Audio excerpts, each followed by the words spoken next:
Okay guys, in this video this will be our last part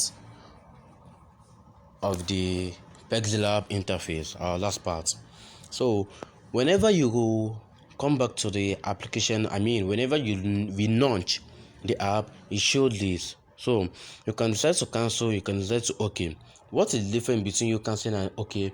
When you cancel, this means that you are starting a new work. That is, the previous work you did won't show in the workspace. The previous work you did won't show in the workspace, but it will be in my project, which we have explained in our last class. My project that saves all your works. So but if you okay, you will be able to continue from where you stopped, immediately, and start your work over again. So we are just going to okay since we stop here. So based on what we are going again, we stop at the fonts. Yes, we stop at fonts. We stop at fonts and style. We explain what the style is, which that we can bold, we can italic, and we can use underline. So that's about the style. And also you can decide to curve, which is the next part of it. So the next thing we'll be looking into is the curve part of it. The curve.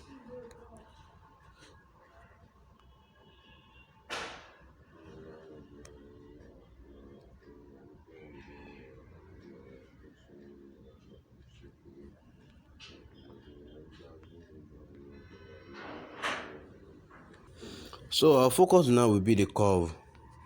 So what is all about the curve? Based on the normal and the simple English, that's the literal meaning of the curve. This allow you to curve your text any angle.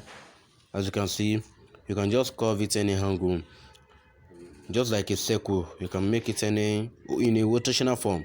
So that's just about the curve.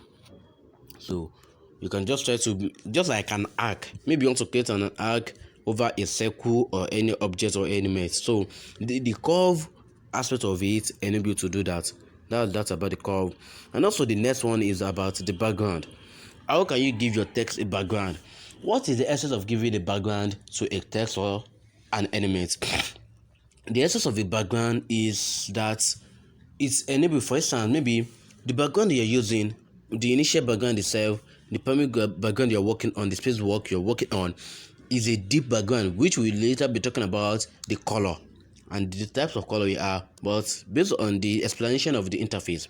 So we have some color that are deep, some are deeper, some are light, and some are lighter. So when you're using a background that is deep, a background that is deep, and the text you are placing on it is deep also, the color of the text is deep, the only essence of you using background is just for you to show the text you are writing. Maybe okay, let me say the background you're using is black, the text you are writing is also black, and you want black color for the text. You don't want to change the color of the text, you don't want to change the color of the background. You will see the both background and text will affect by contrast. The contrast is that those color, the background and the image will just be one, because the color are alike, they are the same, so we won't able to see the difference between them. So but the essence of background, this help you and aid you to see the text separately.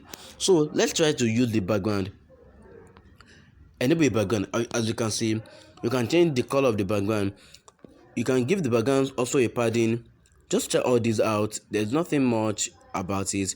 You can give it a left padding, right padding, and so on. So you can give it a top padding also, top, as you can see. So you can make it a left. You can change the radius. The radius is that how do you want it to be? Is it in a circular? Is it in a so that's just about the curve aspect of it.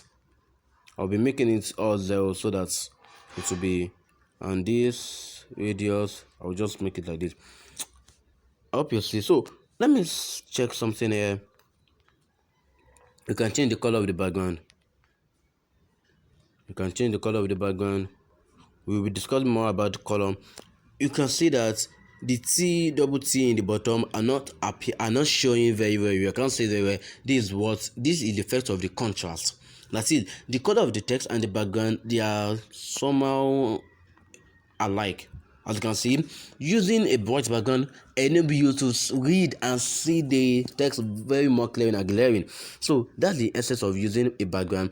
Alignment, based on what I've alignment, we won't see this effect of an alignment very well because we are only using one text. Okay, let me use another text.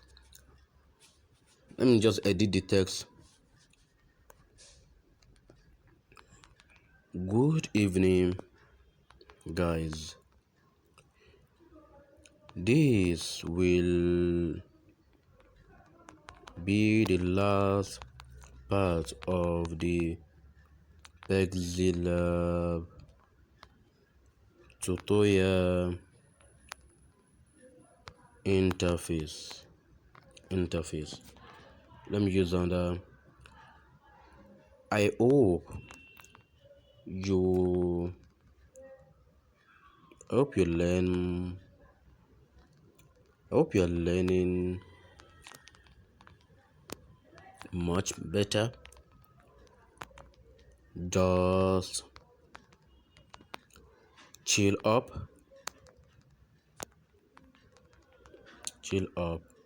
and watch. As you can see, the default of all software, let me say that software or app, is left alignment. So what we mean about the alignment here is that how can you position your text very very much. Okay, based on what we have: left alignment, right alignment, center, and also we have other 2 3 from some software, which is justification. Left justification, right justification, some are center of justification. So okay, Pixellab also has a justify. So can you see the effect of justify? The effect of justify is that both the right and left will be of the same alignment. Both right text and left text, they will be of the same alignment. There will be a left alignment and right alignment. That's what we mean about justifying. So, but we are not using justify. Let's just use center. When you use center alignment, right alignment, it will give you same thing. But just remove the justify. Can you see the effect of center alignment when I click this? This is the center alignment I click on. So that's the effect of this left center alignment. It will enable you to position all your text center, all your text to be on center. So that's that about the text part of it. And also spacing, you can also space your word. How much space do you want to be between each word, each letter? You can space a letter, you can space word. So this we are spacing a, let me just space it to be 10. Let me use 15. So 15. And also you can space the word, as in how much space do you want to be between each word, as you can see. So I've spaced my word and line. So also we can space line. We can't only space the letter and words, we can also space our line. How much line do you want to be from a line to the other? How much line do you want to be there? So that's about line spacing. As you can see, let me just give that a 20. Let me give that it's 15 also 15. So that's about the line alignment. And also stroke to the PC user is called outline. So you can, as you can see, you can stroke the width of it, and you can change the color of the stroke. Also, if you need more color, just click on the plus icon. It gives you more color vividly for you to use. So as you can see, and also you can, the outline or stroke can be a gradient column. As you can see, it can be a gradient column. I'm just showing the interface today in our so that's about the stroke part of it. And also you can give it a shadow. Just enable the shadow, then you can use an opsi, you can use a blur radius, as glow, outer glow, you can use offset x, offset y. This that, how do you want offset x? It should be in the x side of it, just like a graph in mathematics. So the y setting also, just like just try all these up and you gain much about it. You can also blur it, and also you can change the opposite. How much do you want it to show? You can change that. So we'll be using this very much effectively when you start designing our works. So just try all these out and then you will see much about them. You can see though all these are very more odd, and they are want to be more available to place your opposite like this. No, this just too odd. This just too odd.